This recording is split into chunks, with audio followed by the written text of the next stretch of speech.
The new Abyss has generated a lot of fuss. Specifically, many people have been complaining about how mechanically frustrating it is, targeting the poor Setek Winath with their anger. Just like I did a couple weeks ago with the last Abyss video I made, in this one I'll be analyzing some of the great runs made by Chinese players that do speedruns with relatively low investment characters. For those who are not aware of what I'm talking about, speedruns in China are categorized through golds amount. A gold refers to the presence of a 5-star character, 5-star weapon, or a 5-star constellation on the team. To put it simply, it's a way to create a fair speedrun competition environment even for players that don't wail too much on the game. My role in this video will be to analyze these runs and show you how much the investment level on the teams and the strategies used differ from what's traditionally used as standard by Western theory crafters, in an attempt to highlight how that type of theory crafting alone doesn't tell the full story when it comes to evaluating a team for Abyss purposes. I will do multiple parts of this type of videos for this Abyss, to analyze as many runs as possible.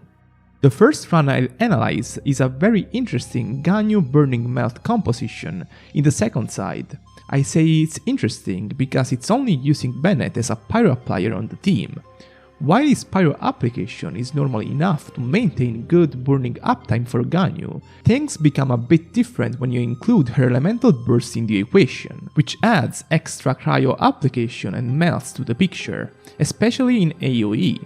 And yet, this speedrunner is able to use Ganyu's elemental burst and still maintain consistent Pyro application on the opponents. Why is that? Simple. By using Venti's elemental burst in AoE situations, the player here is able to abuse the AoE properties of burning. In fact, burning has very small range, but it's high enough to produce consistent results if the enemies are tightly grouped up. The positive effects of this are massive, since Ganyu's elemental burst not only contributes by increasing her cryo damage buffs, but it's also a great damage source by itself in AoE situations. For this run, the player is using 5 golds, and her Ganyu specifically has quite high artifact investment, which is extremely important here since she accounts for basically the entirety of the team's damage. Something that helps this team perform well in this Abyss is also that it has short rotations, that can range anywhere from 15 seconds to 17 seconds, so it performs extremely well in the multi-wave situations of the first and second chambers. Moreover, it's a good fit for this Abyss in general thanks to the presence of Nahida on the team, which takes care of the lectors in the first chamber, and thanks to Ganyu's long-range attacks that don't require a particular setup, which make her adjust perfectly to the tight windows of the Winath boss in Chamber 3. Overall, it's a team that is capable to maintain extremely high damage output in all situations, and as such, it's a perfect choice for the second side of this Abyss. The second run is about a mono Pyro Klee team in the first side.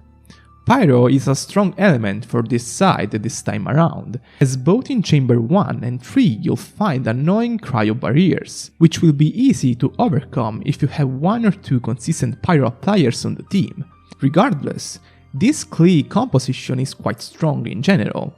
Monopyro comps of this kind are generally notorious for their AoE capabilities, as Klee, Kazuha and Xiongling all scale up extremely well in those situations. While there aren't massive groups of enemies in this Abyss, the composition being able to maintain good AoE output even against groups of big enemies, such as the Lavashers in the third chamber, is quite great.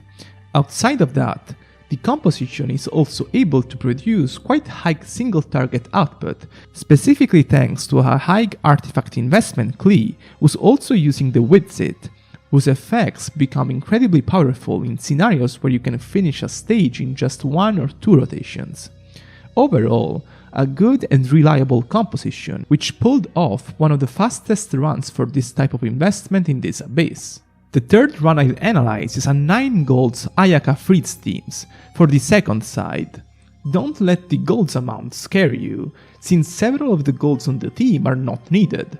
For example, Kokomi's Constellation 1 or Kazuha's Constellation 1 and 2.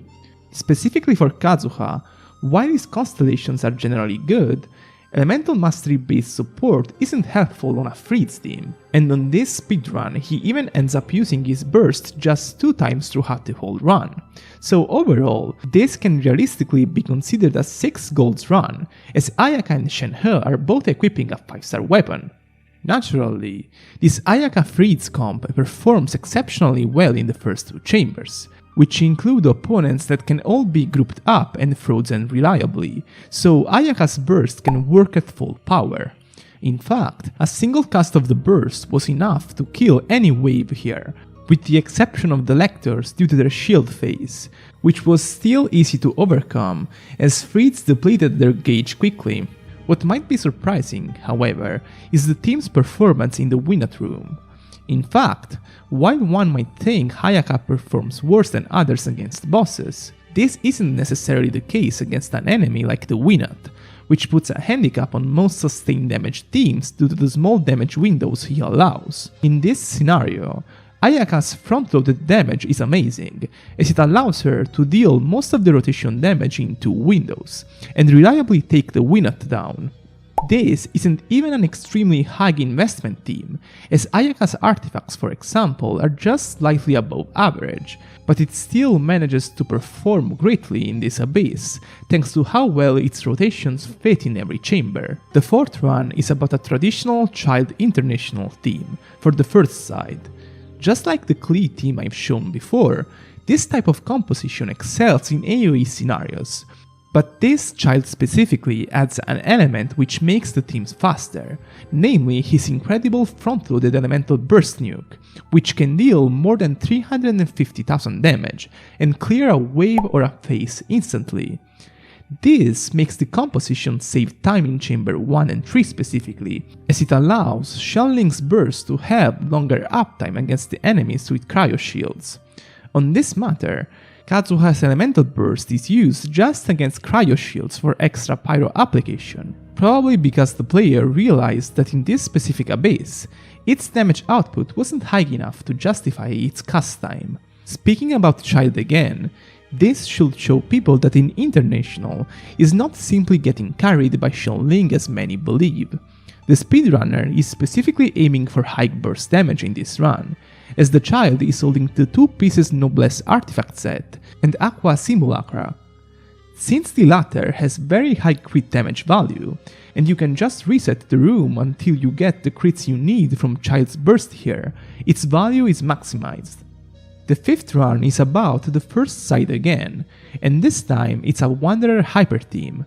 Specifically, the gold investment on this team all went into Wanderer, as his Constellation 2, and he has his signature weapon equipped.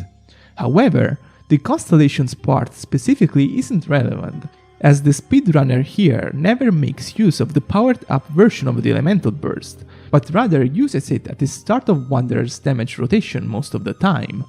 In fact, while the Constellation 2 is an objective damage buff for Wanderer, it's not always easy to find a situation where it translates to an advantage in terms of clear speed, because it depends on the thresholds.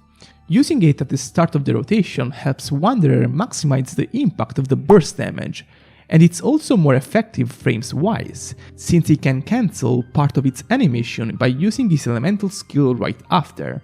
For the rest, rotations are quite traditional. Since this abyss is not very AoE oriented, Wanderer's single target damage output can shine more. Just like the Ayaka I've shown before, however, other than the signature weapon, this Wanderer doesn't benefit from high investment, as the artifact substats are generally just above average in his case as well. This variant of the team uses Xianling, so it can deal with the cryo shields better. A great and smooth composition. I'm done for today. I'll be doing more parts of this in the following weeks, so let me know what you thought, and feel free to leave any kind of suggestion in the comments. See you next time!